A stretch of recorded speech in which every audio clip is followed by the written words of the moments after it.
Fala aí, galera alvinegra, estamos de novo aí mais uma vez trazendo conteúdo a respeito do nosso glorioso Botafogo de Futebol e Regatas. Vamos falar um pouquinho sobre o jogo de ontem entre Botafogo e Estudiantes de La Plata. Vamos analisar aí o que foi esse jogo de ontem. Antes, porém, como temos feito sempre aqui, e eu sei que você às vezes acha um pouco chato, mas eu não tenho como fazer diferente, é pedindo o seu like, pedindo, que você deixe aquele joinha, porque quando você deixa o seu joinha, o nosso vídeo chega a muito mais botafoguense. Você dá essa moral pra gente, outros botafoguenses conseguem chegar aí ao nosso conteúdo, valeu? E também, se você não é inscrito no canal, faça a sua inscrição, dê essa moral pra gente. A nossa meta de 1.000 continua de pé até o final de maio. Tá difícil, porque você que assiste o nosso vídeo aí, que às vezes gosta, deixa até o like, mas ainda não se inscreveu, tá fazendo com que esse negócio não ande. Vamos lá, galera, dê essa moral pra gente aí, vamos fazer esse canal andar, valeu? Continua a nossa meta de 1.000 até o final de maio.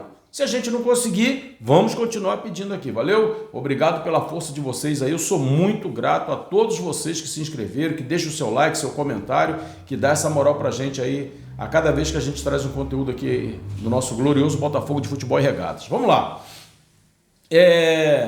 Ontem foi um jogo que me parecia relativamente fácil, não porque a gente já esperava que o Botafogo fosse fazer uma exibição de gala, mas pelo que foi acontecendo no decorrer do jogo, a gente foi percebendo que o Botafogo estava com domínio territorial, o Botafogo tinha o domínio da bola, não estava finalizando tanto, né, vamos dizer assim, mas o Botafogo tinha ali a posse de bola, 70%, mais de 70% de posse de bola, e o jogo estava relativamente controlado. Nós vimos ali o Botafogo muito bem. Os jogadores ontem estavam muito mais encaixados. Ontem, sinceramente, eu não teria crítica a nenhum jogador do Botafogo.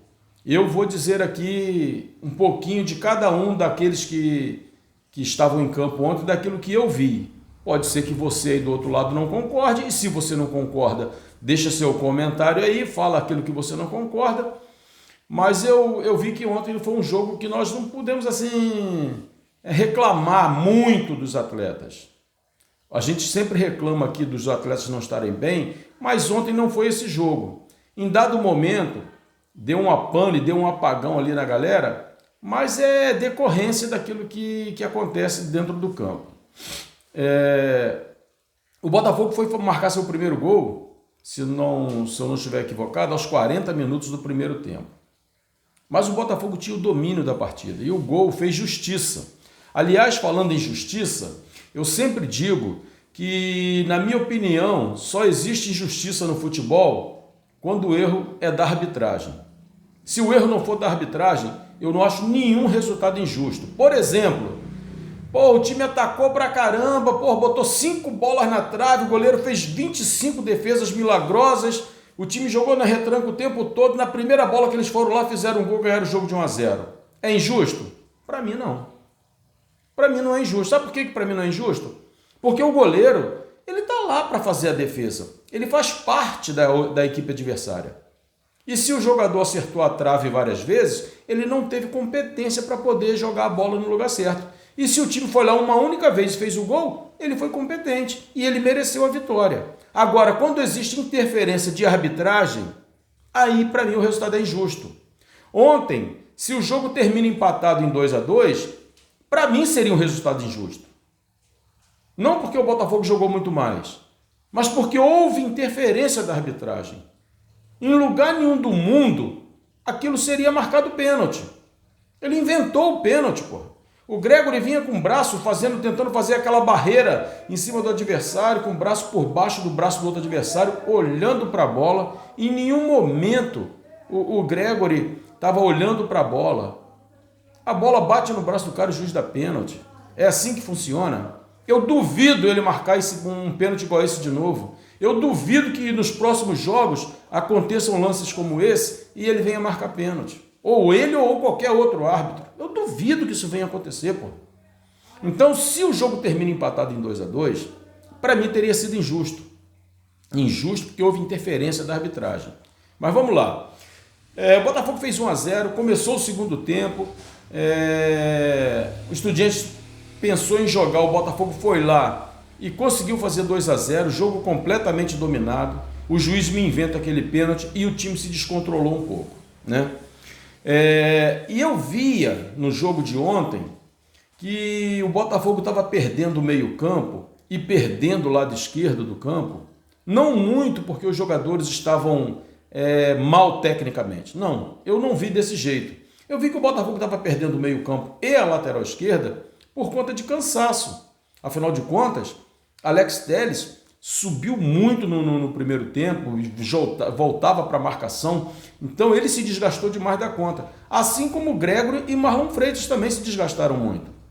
É aí que eu venho com as minhas críticas aqui, e às vezes eu sou muito duro nas críticas que faço ao treinador Renato Paiva, porque ele demora muito para ter percepção das coisas.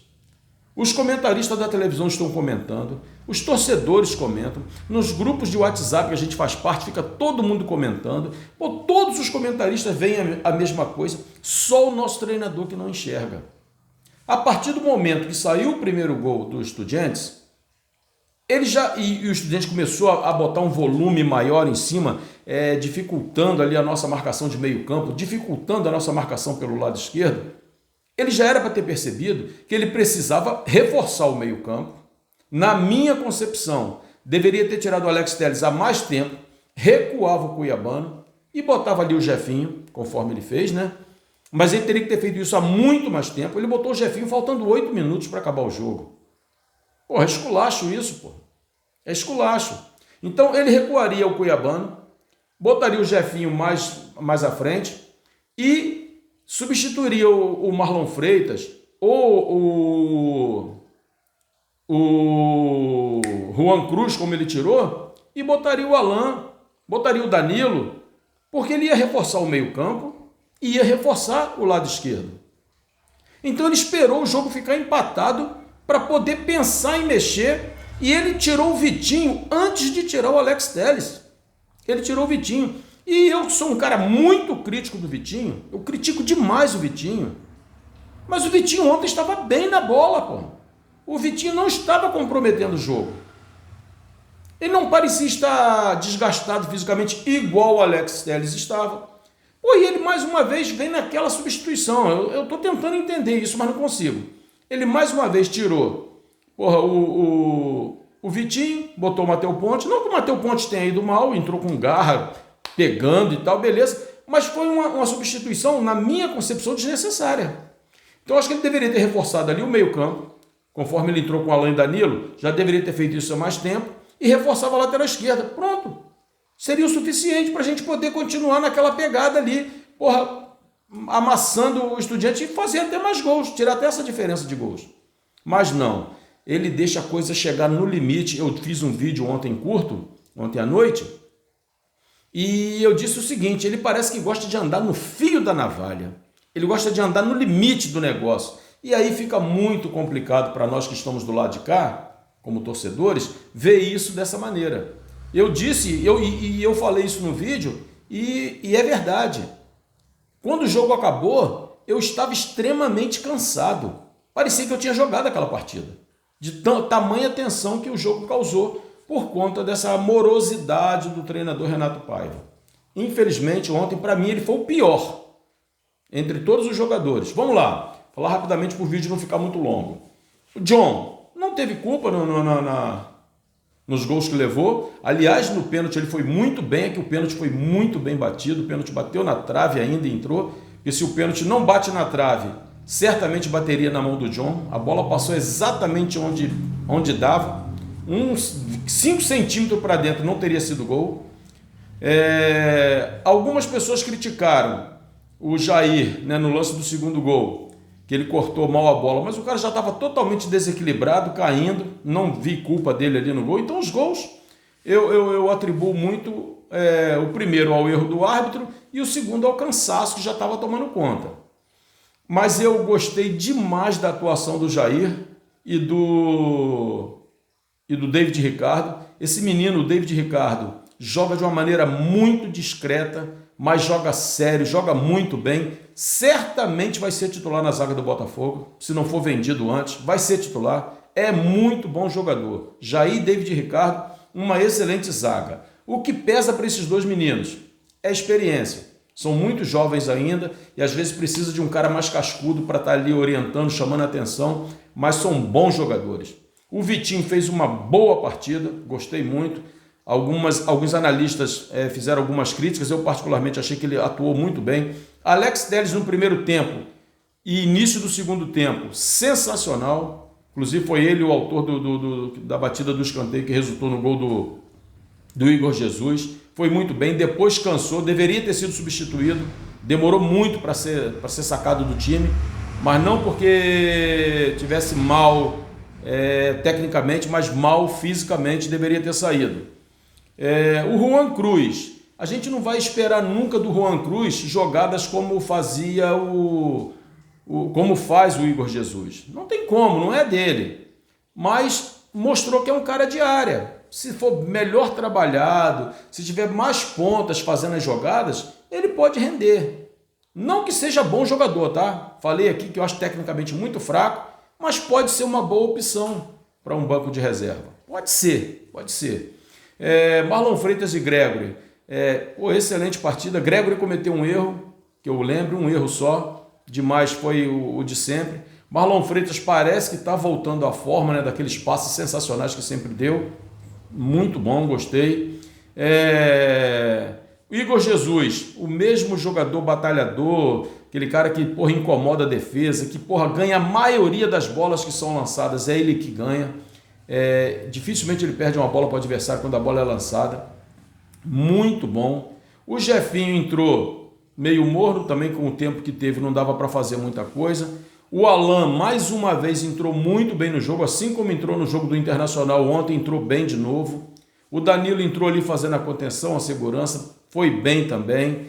Então, assim, o time se portou muito bem. Mas eu quero abrir um espaço aqui para falar de um jogador em especial, que foi o Arthur.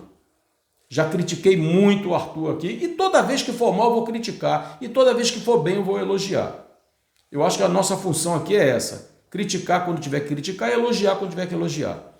O Arthur ontem foi simplesmente sensacional. O Arthur foi sensacional ontem.